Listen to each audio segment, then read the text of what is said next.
Hello coders, welcome back to our Angular tutorial series. Today we are going to talk about something super important called Angular template. If you are new to this, don't worry, I will break it down in simple pieces.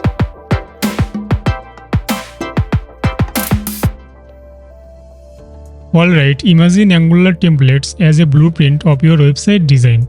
It gives your website a structure and makes it look awesome. Let's jump right in it and let's see how they work. Here's where the magic happened, the HTML file of our Angular component. It might look a bit fancy, but trust me, it's not rocket science. Now, pay attention to this cool trick called interpolation. It's just a fancy name for grabbing data from our code and show it in our website. See those curly braces? They are like the little placeholder waiting to be filled with real data. For example, let's say we have a variable called name in our code.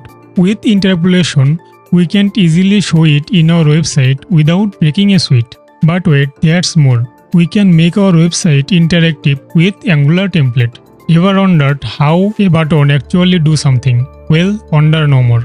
Check out this button. It's not only for show. We can attach something called event on it.